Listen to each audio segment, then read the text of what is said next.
another episode of Accessibility. It's a show on YouTube where I talk about the video game industry, accessibility, and representation. Basically, how can we help more people to play games, and more people to see themselves in the games they play? Originally released back in December of 2018 as an early access title, and brought to a full release in September 2020, Hades is a fast-paced action roguelike that has quickly become one of my favourite games of the year. It is fantastic. In Hades, you play as Zagreus, son of Hades, son of the Lord of the Underworld, and all you're trying to do is escape the Underworld. You're trying to fight your way to the surface. Powerful monsters will stand in your way. Every attempt that you make to get to the surface brings you more and more story, and it's a game about cycles. It is a game about trying and getting stopped at every hurdle.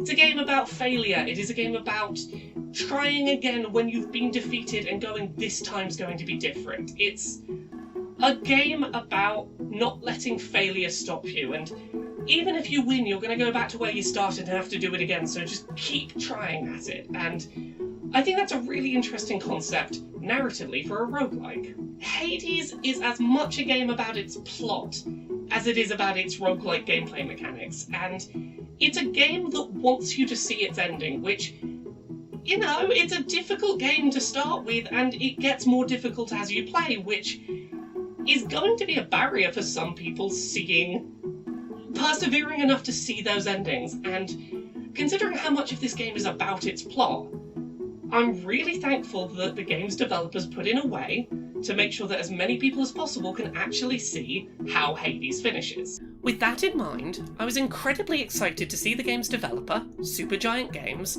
include a difficulty mode setting in Hades called God Mode.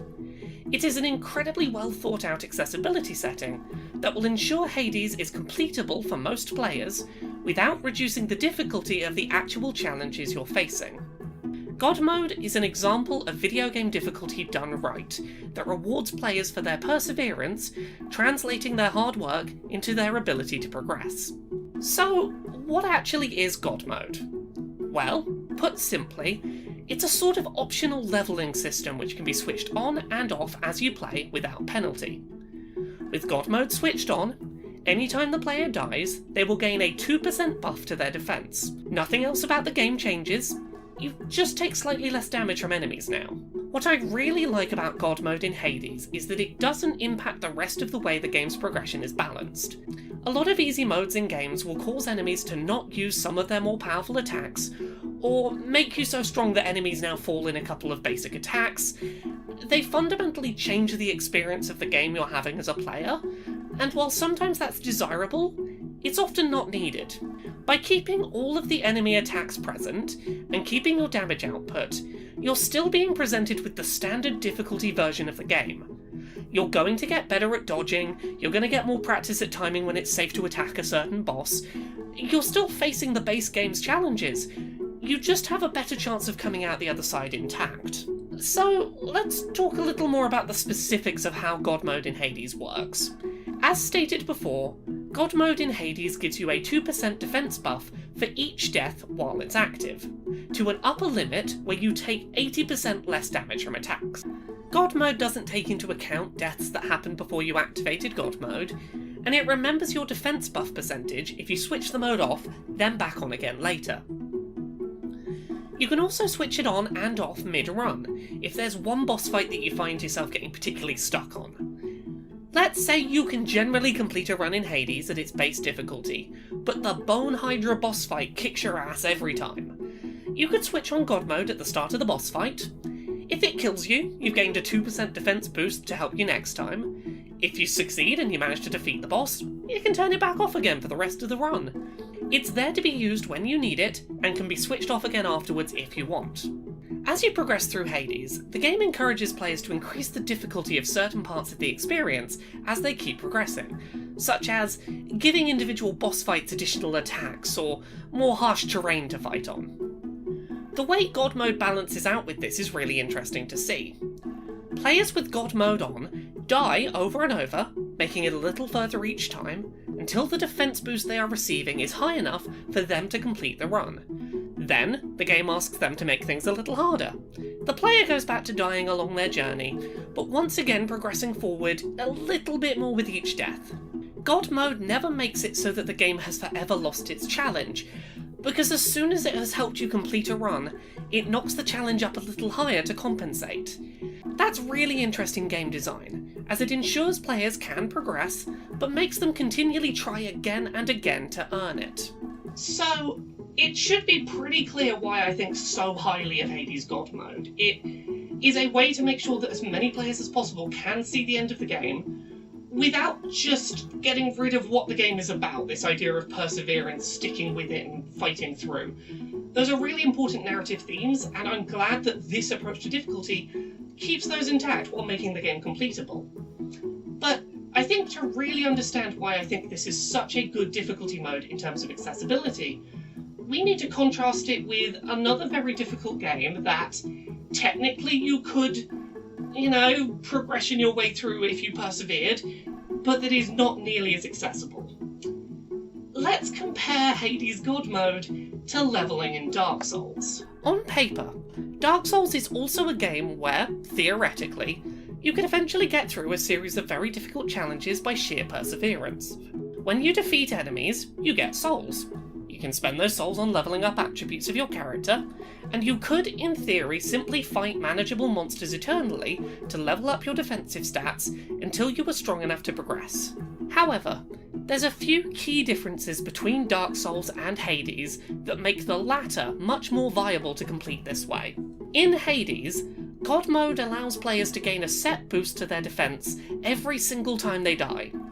Progression is not predicated on how well you did on that run, but instead on the fact that you gave it your best shot. You can play risky, you can aim for tough bosses, you can try your best to progress and succeed and to do better. On each attempt, you know that you're going to be rewarded for that attempt. In Dark Souls, the amount of work you need to do to increase your defense isn't a linear path.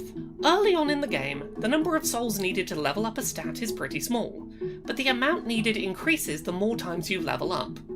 This means that you'd need to level grind for longer and longer periods of time to see that defense boost.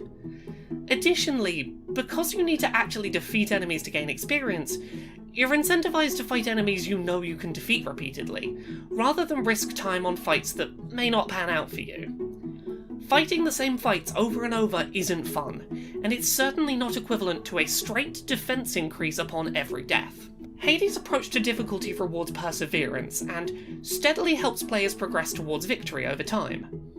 It doesn't do away with the need to play the game repeatedly to see the story, which is integral to the plot, and it doesn't make it so easy that you're likely to beat the game on your first attempt.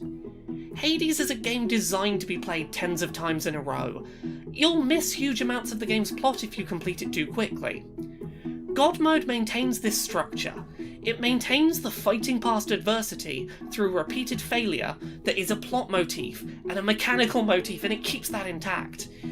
It just allows players to know that each attempt will be a little easier than the last.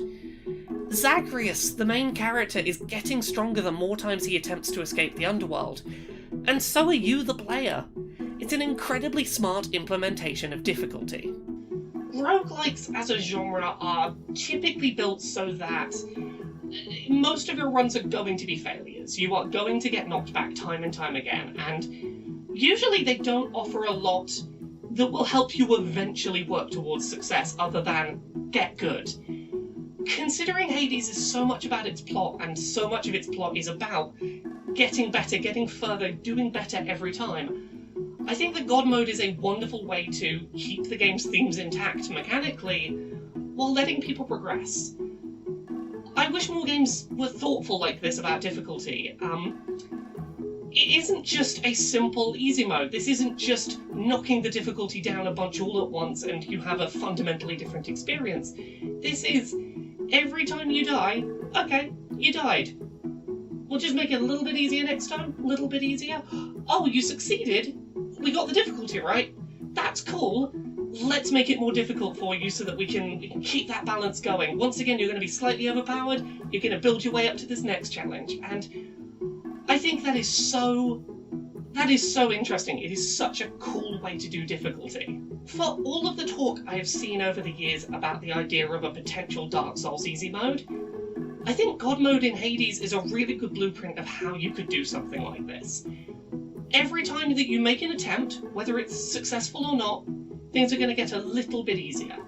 If you persevere enough, you can eventually overcome these problems. You can see the richly crafted world you might be invested in. You can find out what the rest of the plot is. You're not going to find yourself getting halfway through a game and going, I love everything about this, I just can't complete it. And then go, oh, well, I don't really want to have to knock the whole difficulty down. It's just this one bit I'm stuck on. It's just gradual buffs that let people persevere and see what's next. And I really think this is a way that we could... I wish we could see more games implement difficulty like this in future. It really is quite a wonderful execution.